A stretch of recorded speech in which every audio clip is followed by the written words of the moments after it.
Mi testimonio y la diferencia entre la verdad y el juicio. El día antes del incidente con Southwest Airlines, en el cual una mujer fue parcialmente expulsada de su asiento y falleció, experimenté un cambio en el ambiente espiritual. Solo lo mencioné a mi esposo. Después, leí y escuché de otros cristianos que sintieron lo mismo.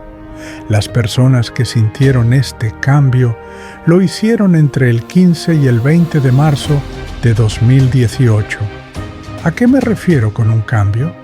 Quiero decir que Dios manifestó físicamente un cambio en la atmósfera espiritual. Sabía, con certeza, que estábamos entrando en un nuevo nivel de batalla en el ámbito espiritual. Quiero ser muy cuidadosa al hablar de esto. Absolutamente no quiero faltarle el respeto a nadie que estuviera en ese avión y especialmente no a la pobre mujer que falleció. Si eso no te queda claro, por favor, hazte un favor y deja de leer ahora mismo. En oración, le pregunté a Dios sobre el simbolismo de ese horrible incidente. Sabía que Dios conocía que la mujer, Jennifer Riordan, era una cristiana que dedicó su vida a esparcir amor entre todos los que la conocieron. En el fondo de mi corazón, siento que ella está con el Señor y que fue recibida inmediatamente por Él. Claro, como alguien me dijo, tú no sabes cómo era en privado. No, no lo sé. Sin embargo, sé que puedes fingir solo por un tiempo, pero tarde o temprano muestras tus verdaderos colores. Nadie dijo nada negativo sobre ella. Quizás, a través de su muerte, se aprendieron y se seguirán aprendiendo valiosas lecciones para aquellos cercanos a ella. Eso lo dejo en manos de Dios. Regresando al simbolismo, he leído innumerables historias sobre lo ocurrido. Cada una menciona que hubo un fuerte boom y luego ella fue succionada de su asiento.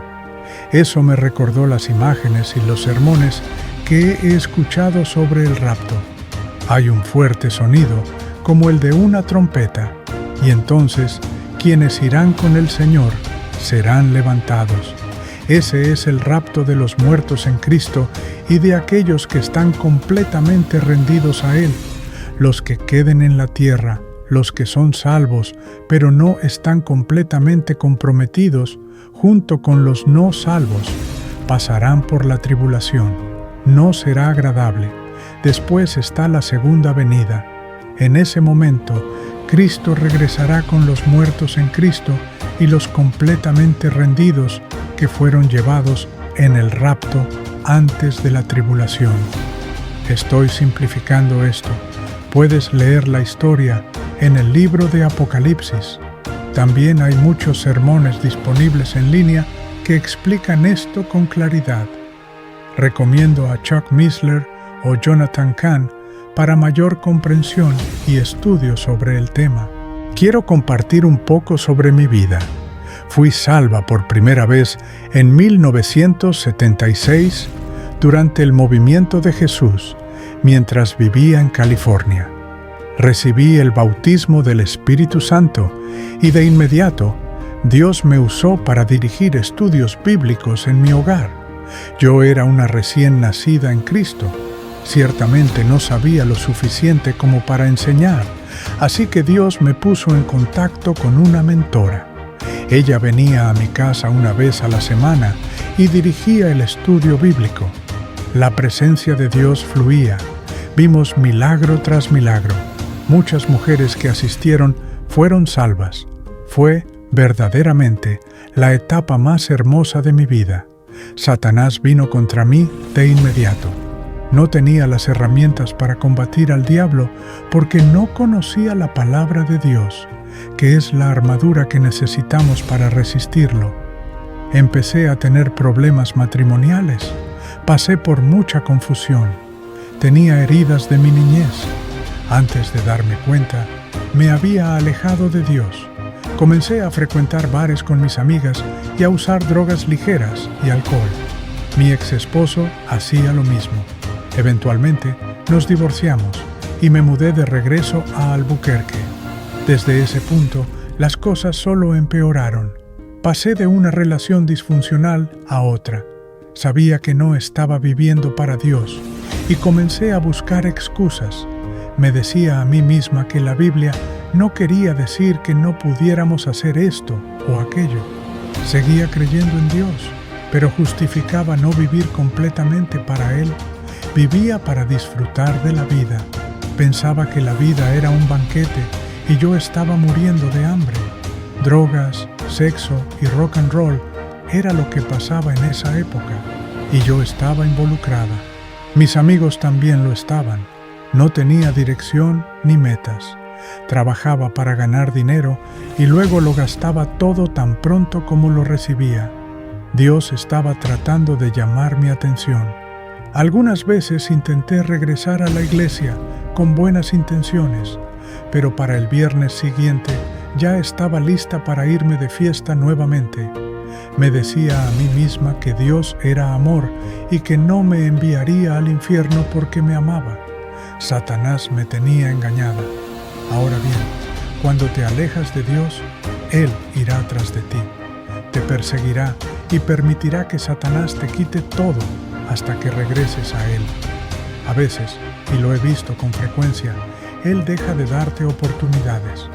He tenido amigos que estaban tomando ese último golpe o haciendo ese último negocio de drogas y Dios dijo, no más. Llega un punto en que Él nos entrega a nuestros propios caminos. Sigue. Por favor, indícame si deseas que continúe traduciendo, ya que el texto es extenso. Se han quedado demasiado tiempo en este monte.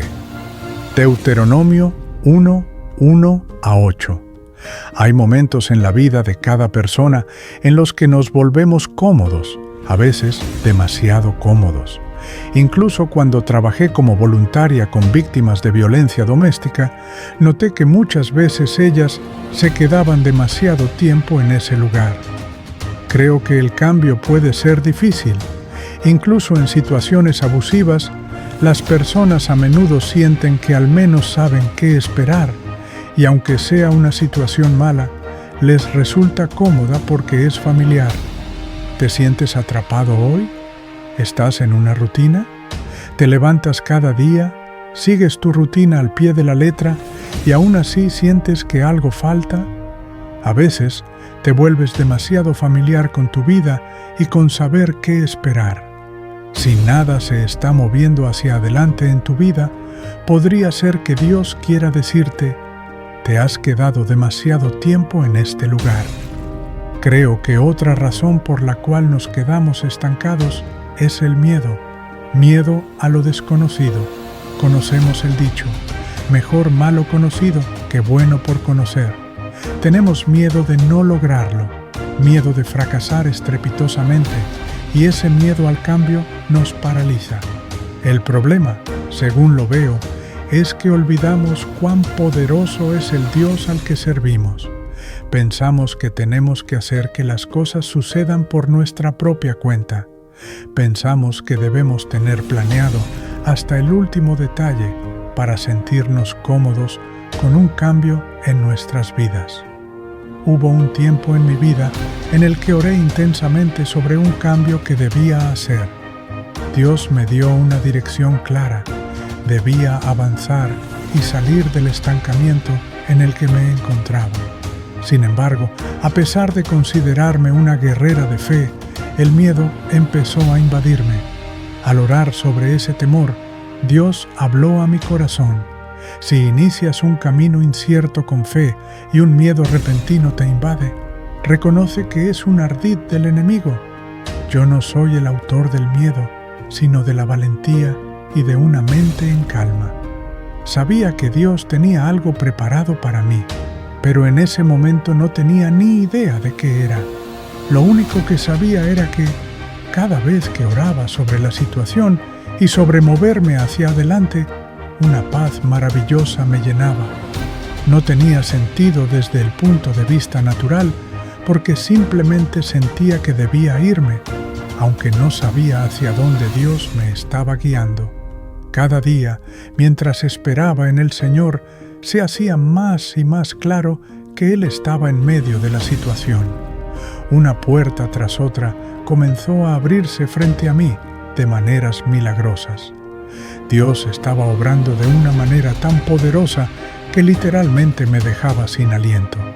Día tras día, Dios me enseñaba que Satanás estaba tratando de mantenerme atrapada en una mala situación para cegar mis ojos al bien que Dios había puesto directamente en mi camino. Dios puede tener otro trabajo o propósito para ti, amado A. Solo espera tu disposición a confiar en Él, sin importar cuánta fe requiera eso. Dios habló a mi corazón y me dijo que no me preocupara por cómo serían provistas mis necesidades. Él me recordó que no hay límites para sus promesas. Quiero hablarte a ti, que tal vez has vacilado acerca de un cambio que sientes que necesitas hacer. Creo que Dios te diría: no demores más, obedéceme y hazlo rápidamente, porque se está abriendo una puerta que pronto podría cerrarse. Renueva tu fe y mírame a mí directamente. Yo te fortaleceré y haré que todas las cosas sean posibles mientras avanzas en obediencia hacia mí. Creo que, a veces, tenemos un cierto nivel de fe. Podemos creer por algo pequeño, pero cuando se trata de algo milagroso, algo que requiere un nivel de ayuda sobrenatural, nos cuesta más creer en un mover de Dios. Sin embargo, creo que nuestra fe aumenta cuando damos un salto masivo hacia lo desconocido y vemos a Dios obrar milagros para nosotros allí. ¿Es Dios quien te está llamando a avanzar hoy? Si es así, recuerda, Él no te deja solo. Confía en que su mano te guiará y que, con fe, Él hará caminos donde no los hay. El Salmo 23 siempre me ha traído consuelo. Lo memoricé cuando era niña y lo repetía por la noche antes de dormir, para sentirme reconfortada. Un tío me había regalado una pequeña Biblia en Navidad. Leí esa Biblia de principio a fin, y fue en la parte delantera, donde alguien había impreso el Salmo 23 para niños, que lo encontré. Mi familia no asistía a la iglesia en ese entonces, pero Dios tenía su mano sobre mí y me guió hacia las Escrituras para encontrar consuelo. Hoy estuve pensando en el versículo 5 del Salmo 23, que dice: aderezas mesa delante de mí en presencia de mis angustiadores, unges mi cabeza con aceite, mi copa está rebosando.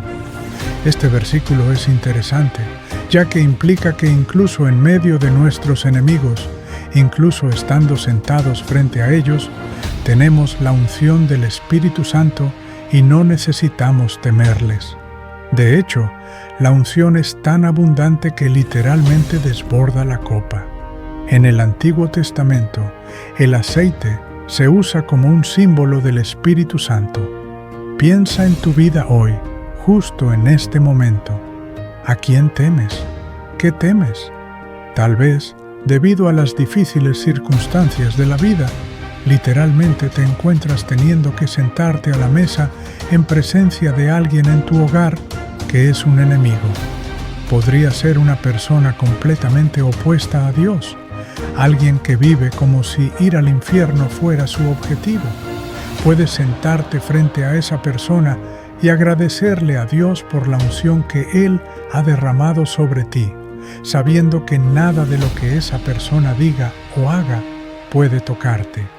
Quizás tu enemigo hoy sea la falta de dinero, tal vez sea una enfermedad, o tal vez sea la depresión. Cualquiera que sea la situación con la que estás sentado hoy, saldrás victorioso si alineas tu mente con esa escritura. Dios no miente. Mentir no está en su naturaleza. Escribe ese versículo. Ten fe en Él y créelo. Ninguna cosa o persona que esté en medio de ti hoy tendrá la victoria. Vencerás gracias a la unción del Espíritu Santo en medio de tu problema. No hablamos lo suficiente sobre el Espíritu Santo hoy en día, pero deberíamos. Cuando Jesús ascendió al cielo, nos aseguró que no nos dejaba solos. Nos dijo que nos dejaría al Consolador en la persona del Espíritu Santo. Hay momentos en los que, en medio de los adversarios, quizás necesites repetir ese versículo una y otra vez en tu mente hasta que sientas paz. Te sorprenderás de cómo enfocarte en ese versículo desvía tus pensamientos de la persona que está frente a ti. Donde quiera que estemos, pase lo que pase, Dios está con nosotros y tenemos la unción. He tenido momentos en los que tenía que enfrentar una situación o persona desagradable que me llenaba de ansiedad. Aprendí a orar antes de esos encuentros. Padre, por favor, úngeme con el Espíritu Santo.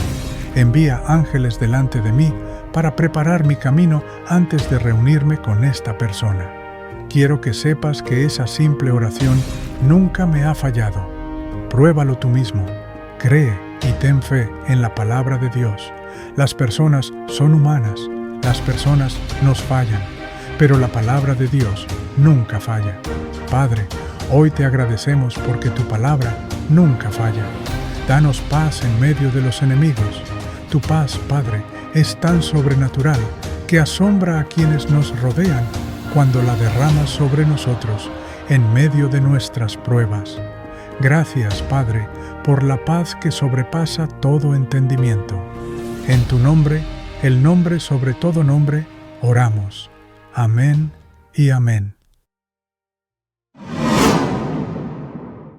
A veces, tenemos que dejar ir a ciertas personas para su propio bien. No podemos cargar a otros a través de la oración para siempre.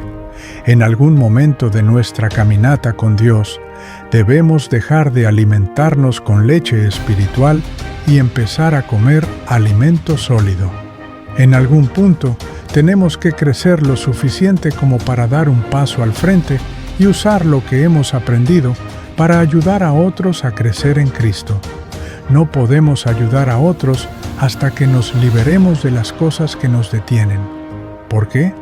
Porque las personas perciben eso como hipocresía. Entonces se alejan de Dios y algunos nunca regresan. Yo hice eso por años, antes de ser completamente liberada de las cosas que arruinaban mi testimonio. Si no hay crecimiento, es porque estamos sentados lamentándonos, llenos de autocompasión, en lugar de confiar en Dios, para que nos muestre cómo vivir con gozo en tiempos buenos y malos. Esto requiere un trabajo que ningún otro ser humano puede hacer por nosotros. Recuerda cuando Jesús le dijo al hombre junto al estanque de Betesda: «Levántate, toma tu camilla y anda». El hombre se había quejado con Jesús, diciendo que no tenía a nadie que lo ayudara a llegar al estanque para ser sanado. Jesús lo sanó, pero luego le devolvió la responsabilidad a él. Es maravilloso cuando los cristianos oran por nosotros. Nos fortalece en la fe ver cómo Dios responde a sus oraciones. Pero para mantenernos libres y sanos, tenemos que tomar una decisión personal de seguir a Dios, sin importar cómo nos sintamos. Hace varios años, Dios me sanó de la depresión, pero eso no significa que la depresión no intente regresar, porque sí lo hace. Dios me ha enseñado que no puedo rendirme a la depresión. Algunos conocen partes de mi vida, pero estoy bastante segura de que no conocen todo. Créeme cuando te digo que tengo muchas razones para quedarme deprimida. Sin embargo, la única manera de vivir con gozo es eligiendo estar gozosa. Si comienzo a pensar en mi vida y a sentir autocompasión, puedo caer rápidamente en la depresión. Dios me ha enseñado que, cuando siento la más mínima pizca de autocompasión, simplemente debo detenerme y poner mi mente en Dios. Lo alabo por cualquier cosa que pueda pensar. Leo su palabra, busco palabras de ánimo que otros comparten en línea. Pongo música de adoración, levanto mis manos y adoro. No siempre es fácil, pero funciona. Tal vez tú no estás luchando con depresión. Tal vez tu batalla sea contra las drogas, el alcohol, el enojo o la pornografía. Sea lo que sea, puedes sacarlo de tu mente y de tu vida de la misma manera. No podemos pasar los próximos 5 o 10 años dando un paso adelante y 2 atrás, esperando que nuestros amigos hagan el trabajo que nosotros necesitamos hacer para mantenernos libres.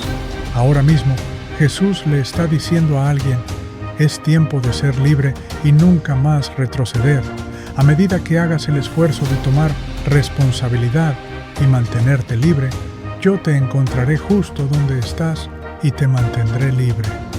Dios te ama, de verdad te ama. Tienes trabajo que hacer en su reino.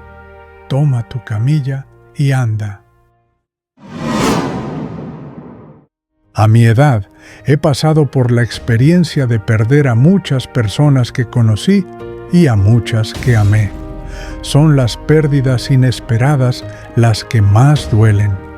La primera pérdida inesperada que recuerdo fue la de un amigo que, a los 15 años, simplemente cayó muerto en la cancha de baloncesto de la escuela secundaria Manzano en Albuquerque.